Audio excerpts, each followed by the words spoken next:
All right, this is Alan G. Davison, and this one's going to be a bit of a special one. I said I was going to do this one, and I just wanted to let everybody know who's a big fan of Harry Potter and J.K. Rowling in general that this is not me knocking on her. I've read every single Harry Potter book. I've actually written a really good fan fiction with my fiance collaboration. I've read the stories multiple times. I've watched all the movies. I even have a couple of collectibles. I'm letting you all know this because I do enjoy the Harry Potter series. Now, as an author and a writer and stuff like that, there's just some things that I just don't like what she's done with the actual story itself. Now, mind you, I understand why she did them and stuff like that, but this is just sort of my beef.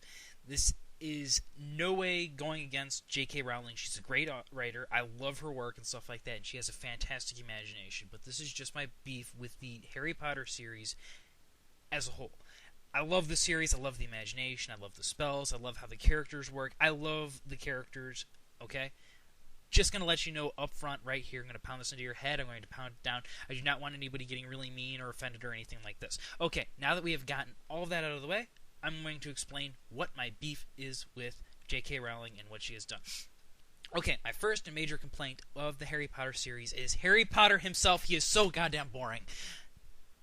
Oh dear, I'm sorry about that. Anyway, he is just such an uninteresting character. He is what I would like to call a reacting character. He reacts to the situations around him and they don't carry over very much.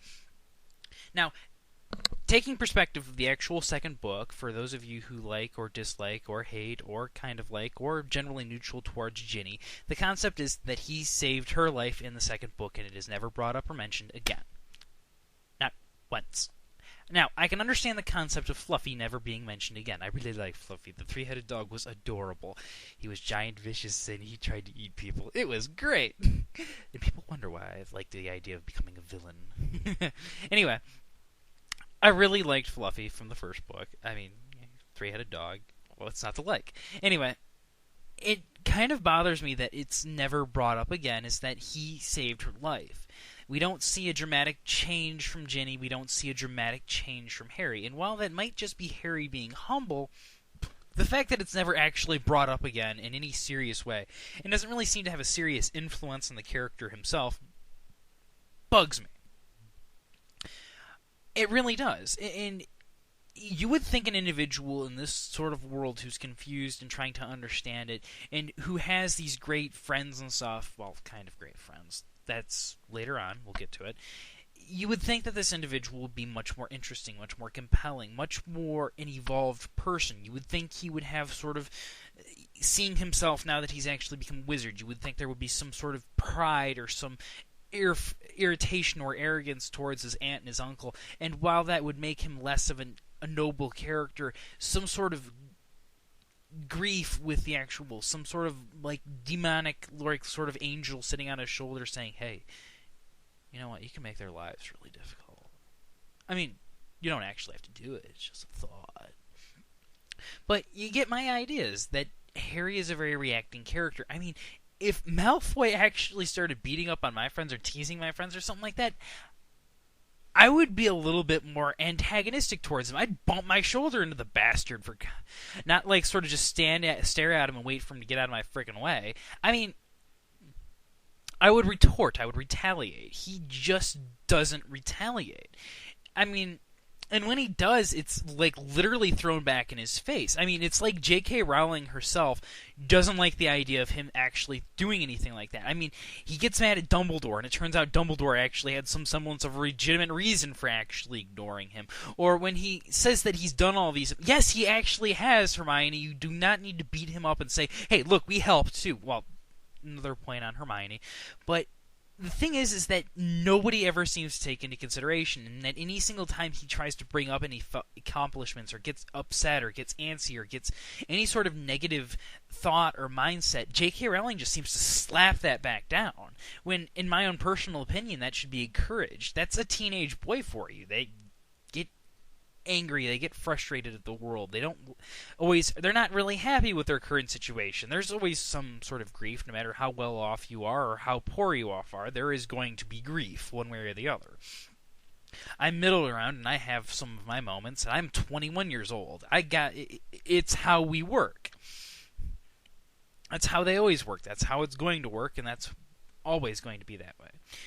And that's all I really got to say about Harry himself, though. He doesn't really have a whole lot to work with in that general sense of the word. He is a hero. He is a protagonist. You can't really go much farther than that. Alright, starting up next is Hermione. And I really like Hermione. I don't really have any beefs with her. If there's one serious thing that I would have preferred the story from her perspective. And I think that's kind of what J.K. Rowling was going for, both of them being female, and Hermione just basically being the frickin' brains and information center of everything. And I can actually see this character existing. Now, don't get me wrong, I don't think she's necessarily a Mary Sue, because if you live in a world like ours and you find yourself in a magical world, some people are going to be like that. They're going to want to learn everything they can about this new world around them. It'd be fascinating. I'll be honest, that'd probably be the best way to get me to study on actual history and stuff like that, is to literally give me a completely and totally different perspective and a completely and totally different mindset. I have no serious issues. If I have any serious problems, it's that she herself has so much character development. She grows as a character, whereas Harry and Ron don't really get that. The only serious difference I see between Harry at the beginning of the story and Harry at the end is that Harry at the end has a lot more information and he's a little bit more mature. That's about it. He's just got more information. That's it. I don't really see Harry being any more or any less. He still feels like a freaking doormat to me. Hermione actually grew as a character from this nerdy individual whose only idea, her only purpose, was to go to school. We don't really know what she wanted to go to school for, what she planned on doing with that, or anything like that. That would have been kind of interesting, to be honest. But that's just it. As she actually goes on, she finds herself caring more about her friends, doing things that might necessarily be what used to be in her best interest, getting into trouble and stuff like that, trying to help other students. In fact, I kind of see her becoming the next Professor McGonagall, to be honest. She was very much about helping people, whereas before she was very selfish and very me. And that's kind of interesting, is that she gets the character growth while Ron and Harry pretty much stay exactly the same throughout the course of the story. And I think it could be because J.K. Rowling is a woman and she's better at writing women, or maybe she's just more comfortable in that department. I've never talked to the woman, so we'll never know. And that comes sort of down to my last of the main three characters, and I'm hoping I'll be able to wrap this up before I hit the 15-minute mark, since that's usually where I like to end my videos. Here is my biggest serious complaint about the three, is that Ron is so unbearable as a character. Okay, here's sort of my perspective. He has grown up in this environment. He doesn't really understand the Muggle world and stuff like that. And as such, you would think he would have the most basic knowledge when it comes to the social aspects and stuff like that of wizardry. And I would also think he would have the most experience with magic, whereas Hermione would have all of the spells, he would have the strength behind them. Like, he'd know maybe a couple of really good spells and stuff like that, and he would be the best. Like, he would be better than Harry and Hermione, at least towards the very beginning and good portion of the story. He would just be better at doing spellcasting. And in some cases, he's not, which is a nice, I guess, breath of air who don't like to have the third person in a group being really good. But that sort of takes away what really made him what would make him stick out, and what would kind of make some semblance of sense for the character. But I think it actually goes farther than that, is that J.K. Rowling never did anything with Ron. He never really did anything of serious importance to really contribute to anything, and in some case he was kind of counterproductive towards Harry. And in that sense, Neville would have been a much more interesting and compelling character as the side character. Anyway, as like Harry's best friend, and in some cases, in like the fourth movie especially, which is the only thing I'm actually coming to mind right at the moment, is that he did a lot for Harry, whereas Ron was being mean and just not trusting Harry at all. I mean, you would think you follow this guy down a frickin' hole in the guarded by a dog.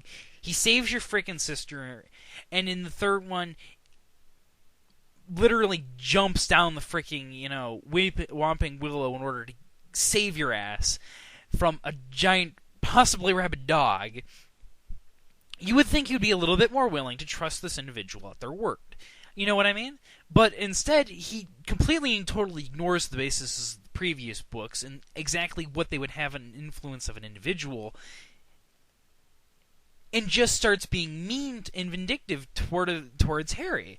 And while I know he does try to help out on the side while not actually pretending to be a help, it really does come down to the fact that he's really being mean towards an individual you would think that no normal human being would actually be mean to if that's what they did for them.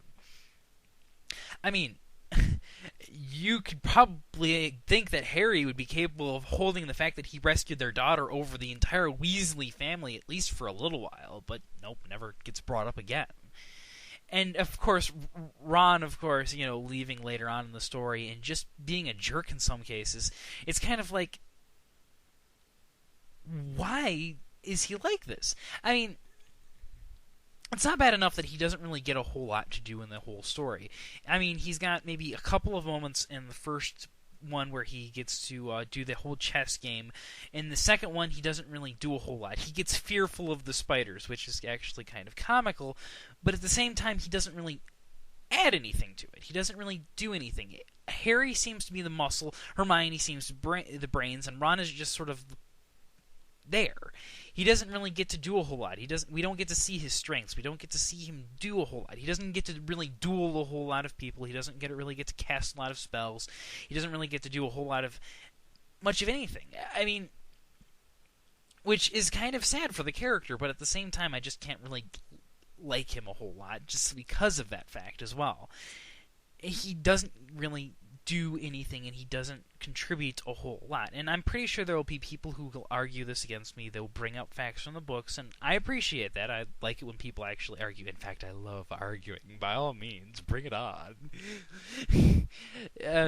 But I just don't see him as a very useful or interesting character in any sense of the word, which it's a complete and total lack of. Now,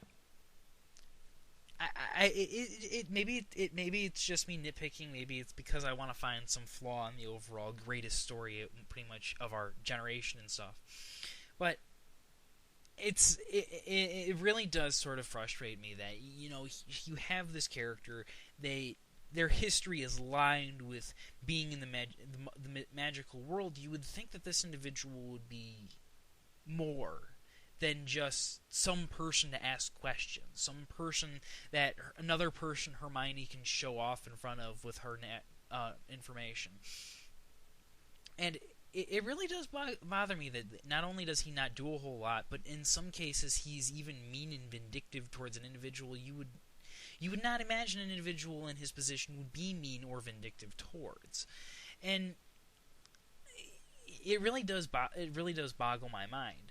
And another instance that's really sticking out with is that when Harry actually sort of gets kicked out of the Order of the Phoenix and stuff like that, how many problems that would have solved if he actually was allowed to actually sit in and sort of discuss things, or if Harry was capable of announcing or even actually being slightly honest, is that whenever he actually brings up all the accomplishments that he has done, more or less, and then of course Hermione and Ron sort of throw it back in his face, and it's kind of like, Harry has done all of these things, and while you guys have done a lot, you've helped him out and stuff like that, he has, in a grand scheme of things, always had to come down to the very end and face things by himself. And it sort of pains me to read that story and read that one scene and stuff like that. I just can't help but wince, and I'm like, yes, this information was useful and this information was good, but how much of it did it really help him in the grand scheme of things? When he went against the Basilisk, he actually had the information of not looking into its eyes and stuff like that. You'd get petrified.